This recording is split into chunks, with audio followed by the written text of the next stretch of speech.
Hello everyone, welcome to another session from automation mentors. मेरा नाम है अंकुर मालविया और आज हम डेटा स्ट्रक्चर एल्गोरिथम के थर्ड लेक्चर पे हैं, जिसमें हम आज सब एरे से रिलेटेड क्वेश्चंस को सॉल्व करेंगे। तो सबसे पहले क्वेश्चन को सॉल्व करने से पहले मैं आपको रिवाइज करवा दूं कि क्या सब एरे हैं, क्या उसकी डेफिनेशन है, और थोड़े से एग्जांपल देकर मैं आपको सब एरेस को समझाता हूँ। तो लेट्स स्टार्ट। तो let me take this edge here. Okay, तो सबसे पहले will talk about what is subarrays. Okay, तो लेट अस अज्यूम कि आपके पास एक एरे है। This is your array. Okay, array का एग्जांपल ले लेते हैं। For example 10, 20, 30, 40 and 50। For now just take an example where will take some 5 length of array. तो इसके इंडेक्स की बात करते हैं, तो ये इंडेक्स ले लेते हैं। ये आपका जीरो इंडेक्स पे 10 है, फर्स्ट इंडेक्स पे 20, सेकंड इंडेक्स पे 30, थर्ड इंडेक्स पे 40 एंड फोर्थ इंडेक्स पे आपका 50। तो ये आपका 5 लेंथ, इसका लेंथ भी लिख लेते हैं। Length of array for this example is 5। Okay, अब ये तो एरे हो गया। इसका डेफिनेशन क्या है? एरे मीन्स एलिमेंट्स उसमें स्क्वायर ब्रैकेट के अंदर अगर प्रेजेंट है तो वो एक एरे हो गया। Series of elements. Elements can be integer, elements can be string, element can be heterogeneous, दोनों इंटीजर स्ट्रिंग दोनों हो सकते हैं। पर अब सब एरे की बात करते हैं, तो व्हाट इज सब एरे? सब एरे मीन्स जो एरे एलिमेंट्स जो इस पर्टिकुलर एरे के अंदर में फॉर्म हो रहे हैं। पर सब एरे में एक वर्ड होता है जिसका नाम है कंटिजियस। कंटिजियस मीन्स एक के बाद एक, विदाउट स्कीमिंग एनी एलिमेंट, एक ऑर्डर में। तो अगर हम सब एरे की बात करें तो 10 एक सब एरे हो सकता है, इंडिविजुअल देख सकते हैं। सिमिलरली 10, 20 भी एक सब एरे हो सकता है। 10, 20, 30 भी एक अनदर सब एरे हो सकता है। 10, 20, 30, 40 इट इज़ अनदर सब एरे। 10, 20, 30, 40, 50 ये भी एक सब एरे हो सकता है। मैं यहाँ पर इसको लिख देता हूँ। तो ये सारे सब एरे हो सकते हैं। सिमिलरली 20, 30, 40, 50 ये भी एक सब एरे हो सकता है। 30, 40 ये भी एक सब एरे हो सकता है। 30, 40, 50 ये भी एक सब एरे हो सकता है। 40, 50 ये भी एक सब एरे हो सकता है। 40 एक इंडिविजुअल सब एरे हो सकता है। 30 एक इंडिविजुअल सब एरे हो सकता है। ऐसे करके इंडिविजुअल एलिमेंट्स भी सब एरे होते हैं। इवन 50 भी एक इंडिविजुअल सब एरे हो सकता है। तो ये सारे वैलिड एरेज के एग्जाम्पल हैं, सब एरेज के एग्जाम्पल हैं।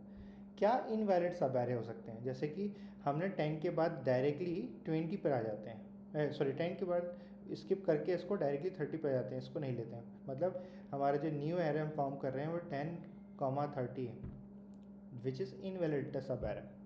या फिर 10, 30, 40, 50, 30, 40, 50 तो सीक्वेंस में है, पर 10 के बाद हमने स्किप कर दिया 20 को और डायरेक्टली आ गए हम 30 पे, तो दैट मीन्स ये एक इनवैलिड सब एरे है। आप समझ गए होंगे व्हाट इज सब एरे। सब array is contiguous element in an array, that's all. Okay, अब डायरेक्टली हम जंप करते हैं हमारे क्वेश्चन पे। अगर आपको क्लियर हो गया होगा तो क्वेश्चन क्या है पहले मैं आपको समझाता हूँ। What is this question is about. Okay, तो सबसे पहले क्वेश्चन पे जाते हैं। Okay, this is an example given, give me minute. हाँ, okay, this is a question. Okay, so question में सबसे पहला जो लिखा हुआ है, you are given an integer array A R R of size A. Okay, simple है, एक एरे दिया हुआ है। फॉर एग्जाम्पल मैं ले लेता हूँ एग्जाम्पल के लिए, 1 मिनट 2, 1, 3, 4, 5। सपोज ये एक एरे है जो 2, 1, 3, 4, 5 इंटीजर से बना हुआ है। इसका साइज़ ए है। यहाँ पर साइज़ क्या है ए का? 5। ओके, टोटल 5 लेंथ का एरे है। Okay, this is first thing.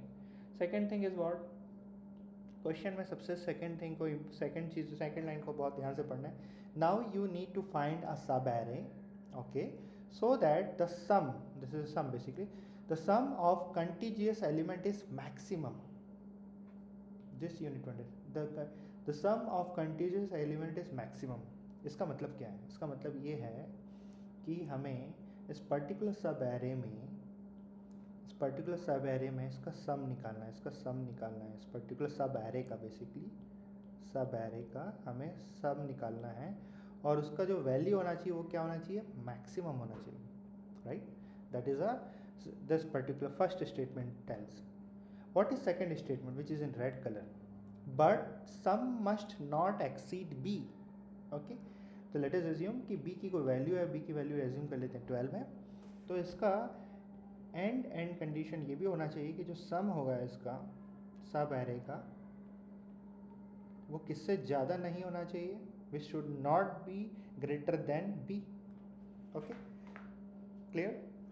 तो फर्स्ट और सेकंड स्टेटमेंट को ध्यान में रखते हुए we need to figure out some solution to which give us the maximum sum of sub array which should be maximum but at the same time it should not be greater than b.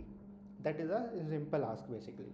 Okay, और मैं आपको आज बताऊंगा कि इस particular logic को develop करने के लिए मैं कोशिश करूंगा कि बेस्ट एल्गोरिथम का यूज़ करूं, बेस्ट ऑप्टिमाइज एल्गोरिथम का यूज़ करूं बिग ओ नोटेशन का, जिसमें हम एज्यूम करेंगे जो टाइम कॉम्प्लेक्सिटी होगा उसकी जो बिग ओ नोटेशन एन के इक्वल होगा, और जो स्पेस कॉम्प्लेक्सिटी हम उसको कांस्टेंट एज्यूम कांस्टेंट कोशिश करेंगे कांस्टेंट बनाने का। तो this is our objective, this is our objective. Okay, clear. I hope question समझ आ गया होगा। अब हम इसके सॉल्यूशन को और बारीकी से समझते हैं अंदर जाके कि उसको सॉल्व कैसे करने वाले हैं, बहुत ही मज़ा आएगा समझने में। Let's go down. ओके, मैं इसको फिर से ना लिख के डायरेक्टली इसको कॉपी कर लेता हूँ और इसको यहाँ यूज़ कर लेता हूँ पेस्ट। ओके, मैं कोशिश करूँगा काफ़ी अच्छे से समझाने के लिए। अगर आपको बिल्कुल समझ नहीं आएगा तो बिल्कुल परेशान मत होइए, इसके बाद मैं फाइनली टैबुलर फॉर्मेट में भी आपको समझाऊँगा। चलिए, तो अब इंडेक्सेस की बात करते हैं। तो यहाँ पर हम इंडेक्सेस लेने वाले हैं। तो वन मिनट ओके, इंडेक्सेस की बात करते हैं। तो इंडेक्सेस हैं यहाँ पर 0 1 2 3 4। ओके, और हमारे क्वेश्चन के अकॉर्डिंग हमें क्या फाइंड करना है, सम फाइंड करना है। तो सम को मैं इसे शो कर देता हूँ फॉर एग्जांपल, और इसको हम बोल देते हैं सब एरे। ओके, तो पहला कैटेगरी हम सम कर लेते हैं जिसमें हम पूरे एरे का सम लेते हैं। 2 + 1 + 3 + 4 + 5। ओके, तो ये हमारा कितना हो गया 15, right. This is equal to 15। तो 15 और हमारा जो b है वो क्या है, हमारा 12 है। क्या 15 12 से बड़ा है? यस, 12 से बड़ा है। तो मतलब ये हमारी कंडीशन को मैट नहीं कर रहा है, क्योंकि हमारी रिक्वायरमेंट क्या है, सब array the value should not be greater than b, right. तो ये मैच नहीं कर रहा है, तो हम इसको इग्नोर करेंगे। तो अब हम क्या करने वाले हैं, जो फर्स्ट इंडेक्स में जो 2 का वैल्यू उसको डिलीट कर देंगे, मतलब हटा देंगे। अब हम नेक्स्ट इंडेक्स पे जाते हैं। नेक्स्ट इंडेक्स क्या है आपका 1। तो 1 से लेके 4th इंडेक्स तक का हम क्या करेंगे, सब एरे फाइंड करेंगे, टोटल फाइंड करेंगे। तो क्या होगा बोलो, 1 + 3 + 4 + 5, ये कितना हो गया आपका 13। ओके, क्या इसको मैं ऐसा बोल सकता हूँ, इस पर्टिकुलर चीज़ को ऐसा बोल सकता हूँ, जो पहले का जो सम आया था 15, ओके, जो 15 था उसमें -2 कर दूंगा तो क्या वो 13 होगा, राइट। एक ही मतलब है, चाहे आप उसको न्यू से सम करो या पहले वाले एरे के सम से माइनस कर दो पहले इंडेक्स की वैल्यू को। पहले इंडेक्स का वैल्यू क्या है 2, राइट। इसको मैं ऐसे लिख सकता हूँ, राइट, -(ARR इंडेक्स ऑफ 0) और जो भी पहले का सम होगा, राइट, तो वो हमें वैल्यू मिलेगा, करंट सम मिलेगा, राइट। तो 13 पर अभी भी वो कंडीशन मेट नहीं हो रही है। जो b की वैल्यू है वो 12 है और जो अभी वैल्यू है वो 13 है, राइट। तो ये भी हमारी कंडीशन मेट नहीं हो रही है, राइट। नेक्स्ट हम लेते हैं। तो फिर हम क्या करने वाले हैं, फिर से हम क्या करने वाले हैं, नेक्स्ट इंडेक्स की वैल्यू को डिलीट कर देंगे जो कि हमारा 1 है। अब इसका सम निकालते हैं, क्या है नेक्स्ट इसका, ये पर्टिकुलर है, इसको मैं यहाँ पर मार्क कर देता हूँ। तो क्या होगा 3 + 4 + 5, 3 + 4 is 7, 7 + 5 is 12। क्या 12 b के इक्वल है? Yes, this is matching our expectation. 12 का वैल्यू, जो सम का वैल्यू, जो सब एरे का सम का वैल्यू वो b के इक्वल भी है, और अभी जितना भी हमने कंटीजियस एरे का सम देखा हुआ था उससे भले ये छोटा है पर वो दोनों कंडीशन को मैच कर रहा है। क्योंकि इसके बाद जो सब एरे आएगा 3, जैसे 4 + 5 है वो 9 होगा, या 3 + 4 है वो 7 होगा, या 3 होगा वो 3 है, 4 है, 5 इंडिविजुअल भी देखेंगे। तो मतलब कहने का मतलब है इसके बाद जो भी सम हम निकालेंगे बचे हुए एरे का, वो उन सारे सम से ये 12 वाला वैल्यू वो क्या है, मैक्सिमम है, और at the same time b की वैल्यू को वो मैच भी कर रहा है, राइट, इक्वल है, it is not greater than. तो दिस इज अवर सॉल्यूशन। तो इससे आपने क्या लॉजिक फाइंड किया, आपने ये सब फाइंड किया कि सबसे पहले हम टोटल सम फाइंड करने वाले हैं, ओके, जिसको हम बोल सकते हो करेंट सम, ओके।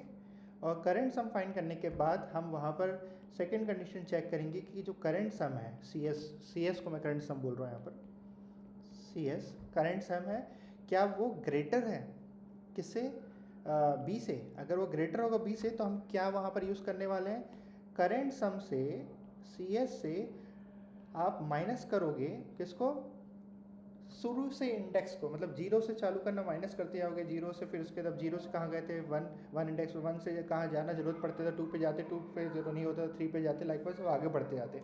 तो आप क्या करने वाले हो, एरे में उस आई की वैल्यू को फीड करते जाओगे, I means from the starting to end, okay, एक के बाद एक माइनस करते जाओगे, और जब वो बैलेंस हो जाएगा, बी के इक्वल हो जाएगा, तो आपका वो रिटर्न कर देगा। तो that is your current some. Basically current सम हमें फाइंड नहीं करना, हमें फाइंड करना है मैक्सिमम सम। तो यहाँ पर एक और एट्रीब्यूट यूज़ करेंगे जिसका नाम है मैक्सिमम सम, जिसको हम एम एस बोलेंगे। मैं अच्छे से लिखूंगा नेक्स्ट पेज में, पर ये एक हाई लेवल सॉल्यूशन व्यू है। So let's start with writing a code. बिल्कुल परेशान मत होइए अगर नहीं समझ आया होगा तो कोई बात नहीं, पर कोड देखने के बाद आपको, आई बिलीव आपको आएगा ही आएगा समझ, बहुत ईजी कोड है। तो सबसे पहले हम डिफाइन करते हैं, हम एक मेथड बनाते हैं। तो यह मेथड बनाते हैं सम ऑफ सब एरे, सब एरे, ओके। इसमें हम जो पैरामीटर पास करते हैं वो आपका एरे है, और कामा कॉमा बी की वैल्यू पास करेंगे, ओके। और हम, जैसे मैंने आपको बताया कि हम इनिशियली कुछ डिफ़ाइन करेंगे, यहाँ पर हम डिफ़ाइन करेंगे कि जो जो स्टार्ट है, जो इंडेक्स की वैल्यू है इनिशियल में, वो जीरो से चालू करेंगे, तो हमने जीरो डिफ़ाइन कर दिया। सेम टाइम जो करंट सम की बात कर रहा हूँ उसको कर सम बोलो या सी एस बोलो, जैसा भी ठीक है, पर मैं कर सम बोल रहा हूँ, जिसको हम जीरो लिख रहे हैं, जिसको इनिशियली हमने इनिशियलाइज़ किया जीरो से। फिर नेक्स्ट होगा आपका मैक्सम, मैक्सम मतलब जो हमें फाइंड करना है बेसिकली, जिसको रिटर्न करना है इस पर्टिकुलर फंक्शन में। और दिस इज़ ऑल। और हम लेंथ भी निकाल लेते हैं, तो length of length of array हम बोल देते हैं एन। तो लेंथ ऑफ एरे फाइंड करने के लेंथ फंक्शन यूज़ करते हैं, जिसमें हमने एरे पास किया है, जिसमें हम एरे पास कर देते हैं, यहाँ से ये एरे को लिख देते हैं, ओके। इससे हमें लेंथ फाइंड हो जाएगा, this will return the length of array हो जाएगा, ओके। ये हमने इनिशियलाइज किया यहाँ पर, ओके। बहुत सिंपल कोड है, बहुत आसानी से हम पढ़ेंगे। अब हम यहाँ पर एक लॉजिक लिख रहे हैं, हम क्या करेंगे, एक लूप लिखते हैं, इंडेक्स जीरो से मैक्सिमम इंडेक्स तक, मतलब लास्ट इंडेक्स तक जाएंगे, मतलब हम इस इंडेक्स से हम इस इंडेक्स तक जाएंगे। तो जो लास्ट, अभी टोटल लेंथ क्या है इसका, सपोज एन लेंथ है, तो लास्ट इंडेक्स क्या हुआ, एन लेंथ क्या है 5, तो लास्ट इंडेक्स क्या हुआ n-1 बेसिकली। मतलब हमें nth फिफ्थ वाले इंडेक्स को नहीं लेना है, ना ही n-1 को लेना है, और जीरो से चालू करना है। तो उस कंडीशन पे हम क्या कर रहे हैं, डायरेक्टली फॉर लूप लगाते हैं, फॉर, यहाँ पर लिख देते हैं एंड, जो वैल्यू हम लेने वाले हैं, फैच करने वाले हैं, इन रेंज जीरो से, जीरो इंक्लूसिव है, कहाँ तक जाएंगे, एन तक, एंड तक, ओके। तो एन मीन्स यहाँ पर n-1, मतलब लास्ट वाला एक्सक्लूसिव है बेसिकली, इसको हम कंसिडर नहीं कर रहे हैं। अगर एन कंसिडर हो जाएगा तो वो एरे आउट ऑफ बॉन्ड में आ जाएगा, array out of bond index में आ जाएगा, क्योंकि एन मतलब फिफ्थ इंडेक्स तो है ही नहीं वहाँ पर, राइट। देखिए मैं आपको कोड को बहुत बारीक से समझाऊंगा, अब हो सकता है आप एक्सपर्ट हो पाइथन में, पर मैं कंसिडर करूँ जो ऑडियंस है यहाँ पर सारे तरीके के ऑडियंस होंगे, जिसका बैकग्राउंड जावा होगा, जावा स्क्रिप्ट होगा, या किसी और लैंग्वेज में होंगे। तो मैं कोशिश कर रहा हूँ कि डेटा स्ट्रक्चर एल्गोरिथम को, दोनों ऑडियंस को कंसिडर कर रहा हूँ, जो पाइथन में एक्सपर्ट भी है या इनिशियल में चालू किया, अभी भी चालू किया है, बेसिक नॉलेज है। तो कोशिश करूँगा, प्लीज़ स्टे विथ मी। और अगर आपको लगेगा कि स्किप करना है तो मुझे वो भी बता दीजिए कमेंट में, राइट। तो यहाँ पर हम कर सम को अपडेट करेंगे, कर सम is equals to cur sum plus array, we will pass the end, okay. इसको आप और कैसे लिख सकते हो पता है ना, इसको आप ऐसे भी लिख सकते हो, कर सम प्लस, क्योंकि 2 बार कर्सम है तो उसको प्लस, इस तरीके से आप उसको इंक्रीमेंटल फॉर्म में लिख सकते हो, ठीक है। दोनों का मतलब एक ही है, तो मैं इस स्टेप को हटा देता हूँ, ओके। इसको यहाँ रख देते हैं। इंडेंटेशन बहुत ज़रूरी है पाइथन में, आपको ध्यान रखना है। अब यहाँ पर एक चीज़ आपको देखना है, जो कर्सम आया है हमारा, 1 मिनट, जो हमारा कर्सम अभी आया है, वाइल हमें चेक करते रहना है। Cursum, cursum means current sum greater than B. जब तक कर्सम ग्रेटर देन बी होगा तो एक लूप में अंदर हम लॉजिक लिखेंगे, उसको वो इम्प्लीमेंट करेगा। लूप में लॉजिक क्या है? लूप में लॉजिक क्या आपने देखा है? आप उसको डिक्रीमेंट करोगे, फर्स्ट 0 इंडेक्स से नेक्स्ट इंडेक्स में जाके आप क्या करोगे, उसको सब्सट्रैक्ट करते रहोगे जब तक वो सम इक्वल ना हो जाए। तो सेम लॉजिक हम यूज़ कर रहे हैं यहाँ पर। कर्सम यहाँ पर डायरेक्टली एडवांस फॉर्मेट में लिख रहे हैं, माइनस, क्या माइनस कर रहे हैं हम, A R from the start. Start क्या है आपका? स्टार्ट 0 है, राइट। इनिशियलाइज वैल्यू आपका 0 है, राइट, 0 लिख रहे हैं। और अगर पहले इंडेक्स हटाने से भी वैल्यू नहीं आया तो क्या होगा, नेक्स्ट इंडेक्स में जाएंगे। नेक्स्ट इंडेक्स क्या है? 0 के बाद फर्स्ट में भी नहीं आया तो कौन से इंडेक्स में जाएंगे? 2।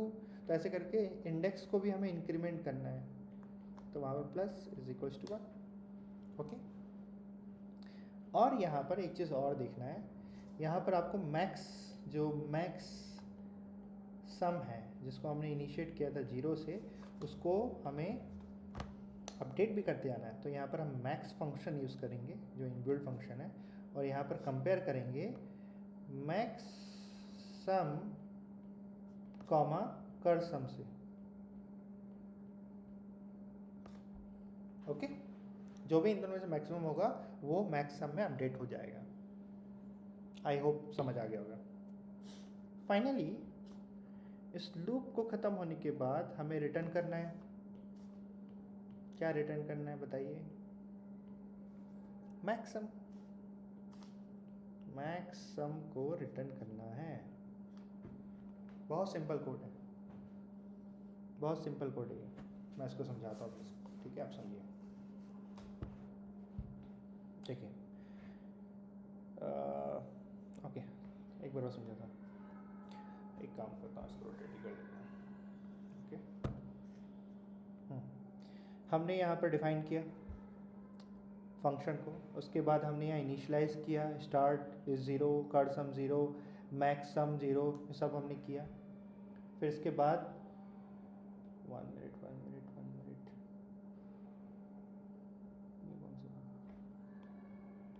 Okay, leave it, I will use this finally, okay. तो यहाँ पर हमने उसको स्टार्ट किया, इनिशियलाइज किया, फिर उसको हमने लेंथ फाइंड किया, फिर उसके बाद हमने इटीरेशन किया 0 इंडेक्स से 4th इंडेक्स तक, एन को कंसिडर नहीं होता, -1 तक जाता है। उसके बाद यहाँ पर हमने कर्सम को अपडेट किया, अपडेट कर्सम CS, ओके। और यहाँ पर हमने चेक किया, अगर कर्सम ग्रेटर होगा b से तो हम ये लॉजिक को इम्प्लीमेंट करेंगे, जहाँ पर हम क्या करेंगे, सब्सट्रैक्ट करेंगे। किसको सब्सट्रैक्ट करेंगे? इनिशियल वैल्यू को। और इसके बाद यहाँ पर मैक्सम को क्या करेंगे, अपडेट करेंगे। बहुत सिंपल लॉजिक है, एक के बाद एक कैसे कर रहे हैं, मूव कर रहे हैं, वो हमने देखा। तो ये एक सिंपल प्रोग्राम है, और इसका अगर आप देखोगे तो यहाँ पर हमने एक ही स्पेस यूज़ की है। यहाँ पर स्पेस कॉम्प्लेक्सिटी यहाँ पर क्या है, 1 है, राइट, कोई एक्स्ट्रा स्पेस यूज़ नहीं हुई है। और यहाँ भी आप अपडेट मैक्सम को कर रहे हो और वो रिटर्न भी कर रहे हो, राइट, यहाँ पर रिटर्न भी कर रहे हो। तो यहाँ पर कोई एक्स्ट्रा स्पेस यूज़ नहीं हो रही, हर जगह आप स्पेस क्या यूज़ कर रहे हो, 1 1 1 1 1, उसी को अपडेट करते आ रहे हो। ऐसा नहीं कि आप मल्टीपल स्पेस को ऐड करते आ रहे हो। यहाँ भी देखिए, इसमें आपने इनिशियलाइज किया है 0 0 0 सब कुछ किया, और फिर उसके बाद आपने यहाँ पर कर्सम को अपडेट करते आ रहे हो। इवन यहाँ पर भी स्टार्ट को ही आप यूज़ कर रहे हो, एक स्पेस को आप ऐड करते आ रहे हो, अपडेट करते आ रहे हो। तो यहाँ पर जो टोटल स्पेस कॉम्प्लेक्सिटी क्या हुआ, वो कॉन्स्टेंट है, 1 है। अब टाइम कॉम्प्लेक्सिटी की बात करते हैं। तो टाइम कॉम्प्लेक्सिटी में तो इसमें कोई टाइम लग नहीं रहा है, इसमें भी कोई टाइम नहीं लग रहा है, इसमें लेंथ फाइंड करने टाइम लग रहा है, ओके। बट फाइन, सबसे जो कंसिडरेबल टाइम है वो यहाँ पर है, टाइम कॉम्प्लेक्सिटी। यहाँ पर क्या है, लूप कहाँ से कहाँ तक चल रहा है, 0 से n। तो जो बिग और नोटेशन और टाइम कॉम्प्लेक्सिटी का क्या होगा, n होगा। सेम चीज़ यहाँ पर तो कंपेयर ही कर रहा है, तो इसमें कोई बहुत बड़ी बात नहीं है। तो जो मैक्सिमम टाइम कॉम्प्लेक्सिटी आप कंसिडर बोल सकते हो वो n है। बाकी इसमें आपका लेंथ फाइंड करने के लिए होगा, इसको भी n बोल सकते हो। इसमें भी आपका वो बिग जो टाइम कॉम्प्लेक्सिटी आपको 1 होगा, तो n+1 कुछ n+ कुछ कांस्टेंट होगा, जिसमें कांस्टेंट को इग्नोर कर देंगे तो n is a maximum time complexity है।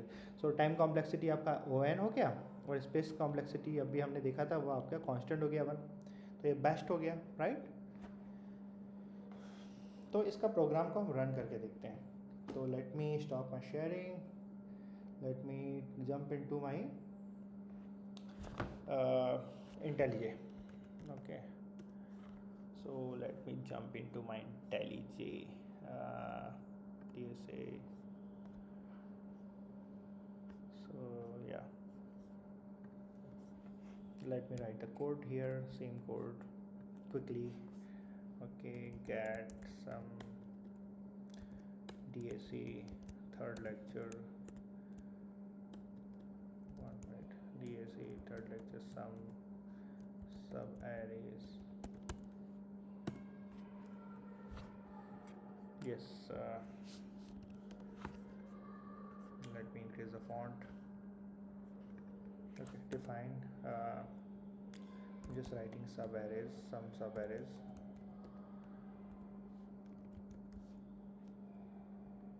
maxsum array, maxsum। ओके, ये फंक्शन का नेम है, और यहाँ पर हम पास कर रहे हैं एरे को और बी वैल्यू को, जो जिससे ज़्यादा नहीं होना चाहिए। अब यहाँ पर स्टार्ट को इनिशियलाइज़ कर रहे हैं 0, मैक्सम को इनिशियलाइज़ कर रहे हैं 0 से, कर सम को इनिशियलाइज़ कर रहे हैं 0 से, और क्या था, लेंथ फाइंड करने के लिए n is to length of array ले लेते हैं, जो हमें रिटर्न करेगा total length of that string. अब यहाँ पर एंड रेंज, यहाँ पर वैल्यू लिख देते हैं 0 से टोटल n। ओके, यहाँ पर हम कर सम को अपडेट करेंगे एरे, यहाँ पास करेंगे एंड। ओके, और यहाँ पर हम चेक करेंगे कि कर सम की वैल्यू अगर ग्रेटर है b से, तो हमें आगे जाके अपडेट करना है, मतलब उसको माइनस करते आना है। एक एक वैल्यू को शुरुआत से हटाना पड़ेगा 0 इंडेक्स से। तो हटाने के लिए हम ये वैल्यू यूज़ करेंगे, सॉरी एंड स्टार्ट मतलब शुरू, राइट, जो 0 है हमारा। और यहाँ पर उसको इंक्रीमेंट भी करते रहना है, क्योंकि नेक्स्ट टाइम कर सम अभी 0 इंडेक्स पे है, तो नेक्स्ट टाइम 1 पे होगा, 3rd पे होगा, लाइक 2 पे होगा, 3rd पे होगा, लाइक वैसे आगे बढ़ते आएगा। और इसके बाद हमें मैक्स को अपडेट भी करते आना है। तो अपडेट करने के लिए हमारे जो मैक्स फंक्शन यूज़ कर रहे हैं, और इस मैक्स फंक्शन के अंदर है मैक्स सम कॉमा कर सम। ओके, ये, और फाइनली हमें रिटर्न करना है मैक्स सम को। बहुत सिंपल है ये प्रोग्राम। ओके, समझ आना चाहिए, आई बिलीव समझ आया होगा ज़रूर आपको। अब हम एरे ले रहे हैं यहाँ पर 1, क्या हमने लिया था एग्जांपल के लिए, हमने लिया था 2, 1, 3, 5, 4। ओके, ये लिया था हमने एग्जांपल। Okay, great. बी का वैल्यू ले लेते हैं 12, और यहाँ पर प्रिंट कर देते हैं हम उसको max sum value array comma B. Okay, run करते हैं इसको, current file, right, see it is giving us 12, you can see, right, 12 is coming up। take some example, some more example। 12 still 12, क्योंकि हमें b से भी ज़्यादा नहीं होना चाहिए, राइट। अगर b के वैल्यू में 22 दे देता हूँ तो आई बिलीव 12 आए 22 आएगा, क्योंकि ये जो सम होगा वो आपका 22 आएगा। ठीक है, मैं b का वैल्यू आपका 3 दे देता हूँ फॉर एग्जांपल 3, तो 3 आ रहा है कैसे, इन दोनों को प्लस करने पे, राइट। मैं b का वैल्यू 30 दे देता हूँ, तो 25 आ रहा है। 25 मतलब टोटल सम हमने ऐड कर दिया। टोटल हुआ क्या देखते हैं, 25 कैसे आ रहा होगा वही बताया था। 25 2 + 1 + 3 आपका 4 हो गया, 4 5 10 14 and 24. Why it is 25 then? 3 + 6 6 + 4. Okay, see, this is total sum is 25. Sorry, I missed that one. Okay, 3 + 6 6 10 15 25. Yeah, so 25 is the maximum sum. Okay, पूरा पूरा एरे कंसिडर हो जा रहा है. आई बिलीव समझ आ गया होगा आप लोगों को किस तरीके से प्रोग्राम सॉल्व हुआ है.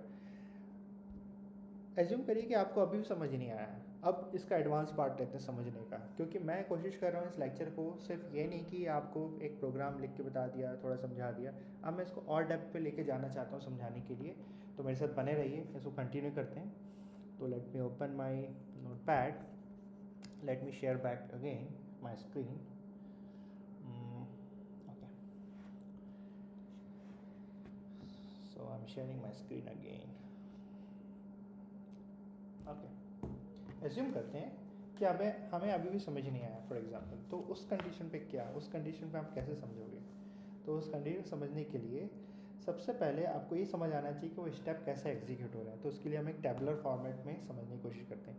तो सबसे पहला स्टेप हमने सबसे पहला कॉलम बनाया है स्टेप का, जिसमें हम फॉर लूप के अंदर वाले स्टेप को जाएंगे. 0 1 2 3 इंडेक्स पे आगे बढ़ रहे हैं, और यहाँ पर जो एंड वैल्यू हम जो फॉर लूप में फैच कर रहे हैं उसकी वैल्यू हम लिखेंगे सेकेंड कॉलम में. नेक्स्ट हम देखेंगे कि उसमें एरे का इंडेक्स पे क्या वैल्यू आ रहा है, और उसके बाद हम उसका कर सम को मैंने CS से शो किया है, क्योंकि कॉलम में छोटे छोटे वैल्यू लिखना ज़्यादा अच्छा रहेगा, आसान रहेगा. और उसके बाद हम चेक करेंगे कि ये जो कर सम है उसकी वैल्यू अगर 20 से ज़्यादा है तो उस समय क्या करेंगे, ज़्यादा है कि कम है वो आप चेक करेंगे यहाँ पर, right.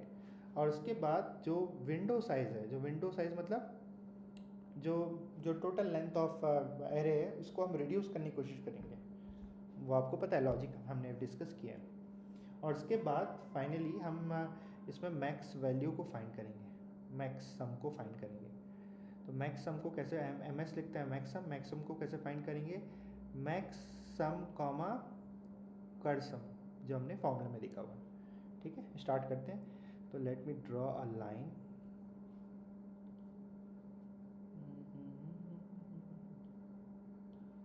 Let me draw a line. Okay, ये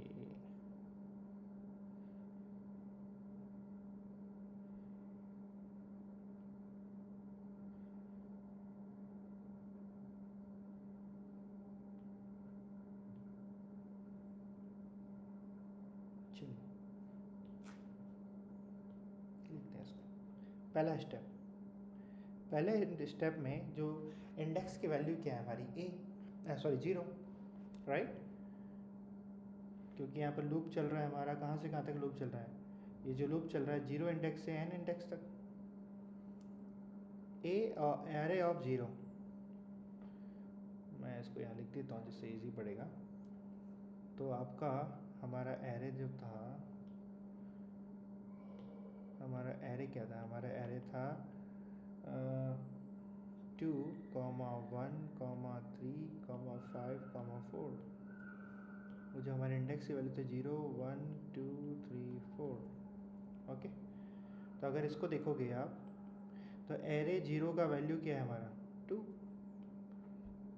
ओके, और करेंट सम जो इनिशियल में हमने इनिशियलाइज किया था वो 0 था. मैक्स सम भी आपका क्या था, 0 था, राइट. स्टार्ट का वैल्यू भी क्या था आपका 0 था, सब कुछ था, ये सब ऑलरेडी इनिशियलाइज था.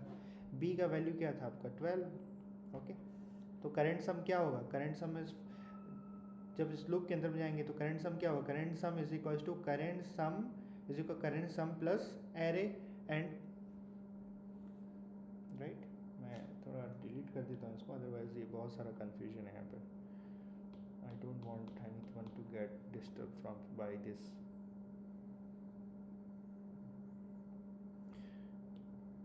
Clean window.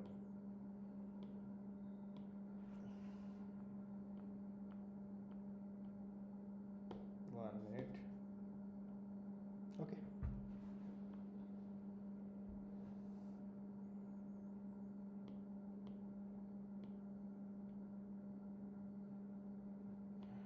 Okay, leave it. Okay, update करते तो करेंट सम क्या हो गया हमारा 0 प्लस, करेंट सम मतलब कि अभी क्या हुआ 0 प्लस AR 0, तो हमारा क्या हो गया 0 + 2 = 2। ओके, ये पहले लाइन पे मैं कैलकुलेशन लिख रहा हूँ, अदरवाइज नेक्स्ट टाइम में सिर्फ अपडेट करेंगे हम। Current sum is greater than B, no, then no need to change any window size. हमारा मैक्स क्या हो गया, मैक्स इनिशियली आपका मैक्स सम क्या था 0, करंट सम क्या है आपका, करंट सम क्या है आपका 2, तो आपका जो वैल्यू क्या हो गया 2 हो गया, राइट। नेक्स्ट लाइन पे जाते हैं। नेक्स्ट इटरेशन में इंडेक्स का वैल्यू, एंड का वैल्यू क्या हो जाएगा 0 के बाद 1 1 इंडेक्स। ARR ऑफ 1 क्या है, ARR ऑफ 1 क्या है 1, राइट। तो यहाँ पे क्या हो जाएगा 1 + ARR of 1 is, sorry 2 + ARR of 1 is 1 = 3। 2 means जो इनिशियली करंट सम का वैल्यू अपडेट हो गया, राइट। तो करंट सम का वैल्यू क्या हो गया आपका 2, okay. 2 + 1 = 3, 3 is greater than 12, no need to change any window size. Max वाला जो फॉर्मूला है उसमें आप क्या हो जाएगा, मैक्सिमम सम क्या है 2 और करंट सम क्या है 3, तो हमारा जो मैक्सिमम सम क्या अपडेट हो गया 3, राइट। नेक्स्ट पे आते हैं थर्ड इटरेशन पे। थर्ड इटरेशन पे एंड का वैल्यू क्या हो गया आपका y which is a 10, okay, 1 minute, so let me close it as soon as possible this lecture, otherwise my battery will not support 2। तो A2 का वैल्यू क्या हो गया 3, this is 3, right, this is 3, oh 1 minute, my bad, this value is what 3, what happened, this is 3। अब यहाँ पे क्या हो जाएगा 3 + 3 is 6, 3 मतलब कर सम 3 और ये वाला 3, 3 + 3 6, 6 is greater than 12, no need to change any size, comma 3, तो यहाँ पर अपडेट हो जाएगा 3, okay. 1 minute, I think I did mistake, you can see the maximum sum is 3 but the current sum is 6, so what is maximum sum is now is 6, let me increase the table size, it will go till fourth index, fourth and का index क्या हो गया 3, ARR of 3 क्या है आपका, ARR of 3 आपका फिर 5, तो यहाँ पर हो जाएगा 6 + 5 is 11, 11 is greater than 12, no need to change any window size, so यहाँ पर हो जाएगा 6, 11 is maximum number is maximum sum is 11। now if you are going down, this is fifth, what is the maximum index value is 4, so ARR of 4 is 4, so 11 + 4, oh see 11 + 4, 11 + 4 is 15, 15 is greater than 12, then we need to change the window size, that's the requirement came in, right. The window size will change here, this is your changing point, you need to change the window size here, because here 15 is greater than 12, then how to change is here, we are changing the window size by using this way, right. We are decrementing the values from 0th index to last, clear। आगे देखते हैं उसको समझते हैं। तो इस particular चीज़ में हम क्या करने वाले हैं, मैं इसको इस स्टेप को यहाँ से लिखता हूँ। हम क्या करेंगे, we will update cur sum by subtracting arrays from start to जहाँ तक जा पाए, राइट, एंड तक जा पाए। उसको अपडेट करने के बाद आप क्या चेक करोगे, मैक्स साइज को अपडेट करोगे, मैक्स साइज अपडेट होगा और साथ में चेक करते रहोगे कि वो बी के इक्वल होना चाहिए, और साथ में ये भी ध्यान रखेंगे कि वो बी से ज़्यादा नहीं होना चाहिए। अगर वो वेरीफाई करता है तो वी कैन रिटर्न।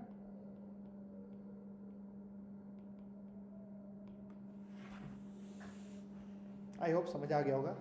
मानता हूँ ये लेक्चर बहुत लंबा हो गया, बट इस DSA के क्वेश्चन को समझाने के लिए मुझे हर तरीके की कोशिश करना पड़ा, और आई बिलीव अगर आपने ये समझा होगा, मतलब आपने ध्यान से देखा होगा, तो आपको ये सही में समझ आ गया होगा। देखा जाए तो बहुत बड़ी चीज़ नहीं है, पर डेप्थ में समझने के लिए ये सारी चीज़ें हमने यूज़ की। हमने क्या क्या देखा, सबसे पहले हमने सब एरे के कॉन्सेप्ट को आज समझा, क्या सब एरे है। फिर उसके बाद हमने देखा कि इस क्वेश्चन का क्या मीनिंग है, क्या क्या चीज़ें देखनी है यहाँ पर, राइट। इसमें साफ साफ दिया हुआ है कि इस क्वेश्चन में हमें मैक्सिमम सम निकालना है सब एरे का, और साथ में ये भी ध्यान रखना है कि जो वैल्यू है उसकी 20 से ज़्यादा नहीं होना चाहिए। ओके, साथ में इसका सूडो लॉजिक हमने समझा, ये सूडो लॉजिक है, हाई लेवल लॉजिक। ओके, इससे ब्रूट फोर्स अप्रोच भी आप बना सकते हो एक सॉल्यूशन पर, वो हमें ज़रूरत नहीं है। फिर हमने लॉजिक बनाना चालू किया, और हमने ये ध्यान रखा कि हमारा जो लॉजिक है उसका टाइम कॉम्प्लेक्सिटी ऑप्टिमाइज़ होना चाहिए, जो हमने देखा एंड बनाया, और स्पेस कॉम्प्लेक्सिटी भी ऑप्टिमाइज़ होना चाहिए, जो कि हमने कांस्टेंट बनाया, जो कि बहुत अच्छी बात है, ये अच्छी है, राइट। ये मतलब ये आपका बिग और नोटेशन के रेस्पेक्ट में बहुत अच्छा चीज़ है। फिर इसके बाद हमने प्रोग्राम लिखा। प्रोग्राम में मैं आपको समझा चुका हूँ, प्रोग्राम में बहुत सिंपल में हमने इनिशियलाइज़ किया, वैल्यू को लेंथ बताया, लेंथ फाइंड आउट किया। फिर हमने लूप को जनरेट किया, लूप में एंड की वैल्यू अपडेट कर करके, एंड की वैल्यू फैच कर करके कट सम को अपडेट किया।